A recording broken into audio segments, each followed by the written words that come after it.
وہ کیا چیز ہے جو اللہ کو معلوم نہیں؟ حضرت علی سے پوچھا گیا ایک مشکل سوال۔ کافروں نے ایک سوال مسلمانوں کو شرمندہ کرنے کے لیے خط مدینہ بھیجا۔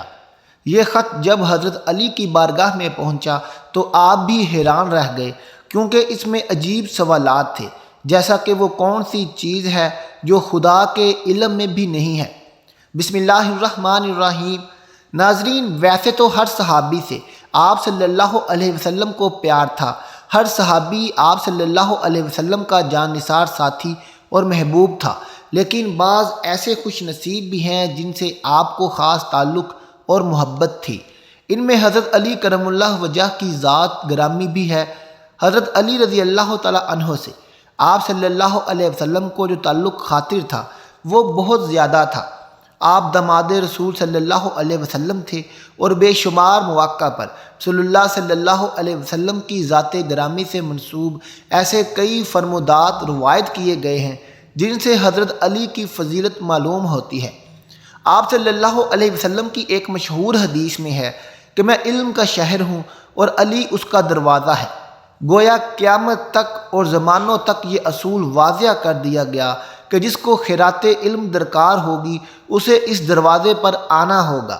جس شخصیت کو رسول اللہ نے علم کا دروازہ قرار دے دیا تو پھر اس کی ذہانت کا تو یہ عالم ہونا تھا کہ اس نے ممبر خطابت پر بیٹھ کے سلونی کی صدائیں بلند کرنی تھی، یعنی پوچھ لو جو مجھ سے پوچھنا چاہتے ہو اور میں اس کا تشفی جواب تمہیں عطا کروں گا۔ بے شمار واقعات حضرت علی کی ذات گرامی سے منسوب ہیں کہ جب بظاہر پیچیدہ نظر آنے والے کسی مسئلے یا کسی سوال کا حل آپ نے اپنی ذہانت اور کمال علم کی بدولت چند لمحوں میں پیش کر دیا۔ آج ہم حضرت علی کی ذات گرامی سے منسوب ایک واقعہ آپ کے ساتھ شیئر کرنے جا رہے ہیں جن سے آپ کے علم و فضل کے مرتبے کو سمجھنے میں مدد ملے گی۔ دوستو، ایک مرتبہ حضرت سیدنا عمر رضی اللہ تعالیٰ عنہ کے عہد خلافت میں ایک لڑکے کو زنا کے جرم میں سزا دینے کے لیے لے جایا جا رہا تھا۔ واضح رہے کہ اسلام میں شادی شدہ زانی کے لیے سنگساری اور غیر شادی شدہ کے لیے 80 کوڑے بطور سزا ہے۔ وہ لڑکا اونچی آواز سے پکار رہا تھا کہ میں بے گناہ ہوں، مجھے سزا نہ دی جائے۔ اسی اثناء میں حضرت علی رضی اللہ تعالیٰ عنہ کا وہاں سے گزر ہوا تو حضرت علی نے اس لڑکے کی پکار سن کر سرکاری اہلکاروں کو روکنے کا حکم فرمایا اور لڑکے سے پوچھا کیا معاملہ ہے۔ لڑکے نے حضرت علی رضی اللہ تعالیٰ عنہ سے عرض کی، جناب، جس جرم کا الزام مجھ پر لگایا جا رہا ہے میں نے وہ جرم نہیں کیا اور اس جرم کا مجھ پر الزام لگانے والی میری ماں ہے۔ حضرت علی نے یہ سن کر سرکاری اہلکاروں کو وہیں روکا اور کہا، اس لڑکے کی سزا فی الحال روک دی جائے، میں اس کیس کو دوبارہ سنوں گا، اگر یہ لڑکا گناہ گار ہوا تو تب سزا دینا۔ دوسرے دن حضرت علی نے عورت اور لڑکے کو عدالت میں طلب فرما دیا۔ حضرت علی نے الزام لگانے والی عورت سے دریافت فرمایا کہ کیا اس لڑکے نے تیرے ساتھ دست درازی کی ہے اور وہ جرم کیا ہے جس پر تو نے اسے سزا کے لیے پیش کیا تھا؟ اس عورت نے اس بات میں سر ہلا دیا اور کہا کہ ہاں۔ اس پر حضرت علی نے اپنا رخ لڑکے کی جانب موڑا اور اس سے پوچھا کہ یہ عورت تیری کیا لگتی ہے؟ اس نے کہا، یہ عورت میری ماں ہے۔ اس پر عورت نے اس لڑکے کو بیٹا ماننے سے انکار کر دیا۔ اس عورت کے انکار پر معاملہ گھمبیر ہو گیا۔ فیصلہ سننے کے لیے لوگوں کا بہت بڑا مجمع اکٹھا ہو چکا تھا۔ حضرت علی رضی اللہ تعالیٰ عنہ فرمایا، تو اچھا ہے اے عورت، میں اس لڑکے کا تیرے ساتھ اتنے حق کے مہر کے بدلے نکاح کرتا ہوں۔ تو عورت چیخ اٹھی کہ علی، کیا کسی بیٹے کا ماں کے ساتھ نکاح ہو سکتا ہے؟ حضرت علی نے جواب فرمایا کہ تیرے اس دعوے کا کیا مطلب ہے؟ اس عورت نے جواب دیا، اے علی، یہ لڑکا تو واقعی میرا بیٹا ہے۔ اس پر سیدنا علی رضی اللہ تعالیٰ عنہ نے فرمایا کہ کیا کوئی بیٹا اپنی ماں کے ساتھ دست درازی کر سکتا ہے؟ عورت نے کہا کہ ہرگز نہیں۔ تو حضرت علی رضی اللہ تعالیٰ عنہ نے پوچھا کہ تو نے اپنے بیٹے کے اوپر ایسا گھٹیا الزام کیوں لگایا؟ عورت نے جواب دیا، میری شادی ایک چھوٹی عمر میں امیر کبیر شخص سے ہوئی تھی، اس کی بہت زیادہ جائیداد تھی، یہ بچہ ابھی کم سن دودھ پیتا ہی تھا کہ میرا خاوند مر گیا تو میرے بھائیوں نے مجھے کہا کہ یہ لڑکا تو اپنے باپ کی جائیداد کا وارث ہے، اس کو کہیں چھوڑ آؤ۔ میں اسے کسی آبادی میں چھوڑ آئی، ساری جائیداد میری اور بالآخر میرے بھائیوں کی ہوگی۔ یہ لڑکا بڑا ہوا تو ماں کی محبت نے اس کے دل میں انگڑائی لی، یہ ماں کو تلاش کرتا میرے تک پہنچ گیا۔ میرے بھائیوں نے مجھے ورگلایا کہ اس پر جھوٹا الزام لگا کر اس کی زندگی کا سانس ہمیشہ کے لیے ختم کر دیا جائے، تو میں نے اپنے ہی بیٹے پر جھوٹا الزام اپنے بھائیوں کی باتوں میں آ کر لگا دیا اور دولت کی لالچ میں مجھے اندھا کر دیا، جبکہ حقیقت تو یہی ہے کہ یہ میرا بیٹا ہے اور اس معاملے میں بالکل بے گناہ ہے۔ جب اس واقعے کا علم امیر المومنین سیدنا عمر بن خطاب رضی اللہ تعالیٰ عنہ کو ہوا تو آپ رضی اللہ تعالیٰ عنہ نے فرمایا کہ اگر آج علی نہ ہوتے تو عمر ہلاک ہو جاتا۔ اور دوستو، یوں حضرت علی رضی اللہ تعالیٰ عنہ نے اپنی ذہانت کے بل بوتے پر ایک پیچیدہ مسئلہ کی گرہ کھول دی اور ایک بے گناہ کو زنا کی سزا ملنے سے بچا لیا۔ مناقب علی میں علامہ ابن جوزی لکھتے ہیں کہ حضرت عمر فاروق جب خلافت کے مسند پر بیٹھے تو انہوں نے یہ بات کس وقت کہی تھی کہ اس میں مشکل وقت سے اللہ تعالیٰ کی پناہ چاہتا ہوں، جس کے حل کرنے کے لیے حضرت علی رضی اللہ تعالیٰ عنہ میرے پاس موجود نہ ہو۔ اس کے جواب میں علامہ صاحب خود ہی لکھتے ہیں کہ ایک دفعہ کیسر روم نے چند سوالات لکھ کر مسلمانوں کے خلیفہ حضرت عمر کے پاس بھیجے۔ سوالات ایسے تھے کہ جن کا جواب روم میں بھی کسی کے پاس نہ تھا۔ ان سوالات کا مقصد مسلمانوں کو شرمندہ کرنا تھا تاکہ مسلمان اپنے دین سے متنفر ہو جائیں۔ چنانچہ مسجد نبوی میں عظیم صحابیوں کی محفل جمی ہوئی تھی۔ کیسر روم کا قاصد آیا اور خط پڑھنا شروع کیا۔ خط کی تحریر کچھ یوں تھی کہ بادشاہ روم نے لکھا تھا کہ یہ خط ہے بادشاہ روم کیسر بنی الاصغر کا وقت کے خلیفہ حضرت عمر کی طرف کہ میں نے جو سوالات لکھے ہیں مجھے ان سب کے جوابات بتا دیجیے۔ نمبر 1، وہ کون سی چیز ہے جس کو خدا نے تخلیق نہیں کیا؟ نمبر 2، وہ کون سی چیز ہے جو خدا کے علم میں نہیں ہے؟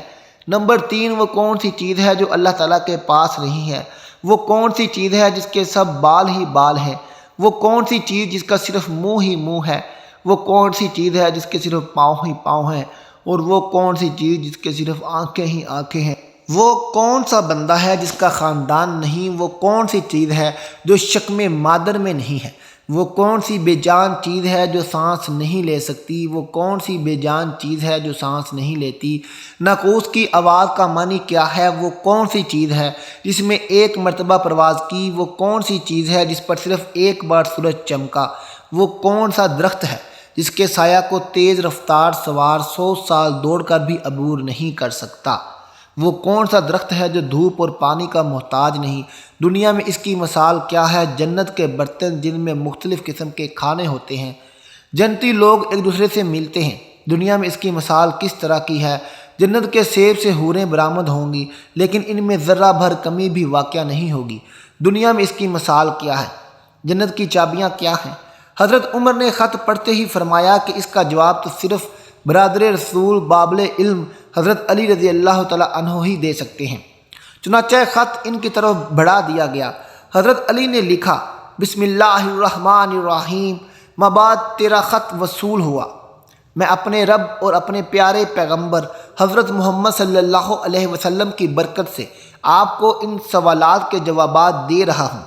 وہ چیز جو مخلوق نہیں وہ خود خدا ہے کہ جس کو اللہ نے پیدا ہی نہیں کیا۔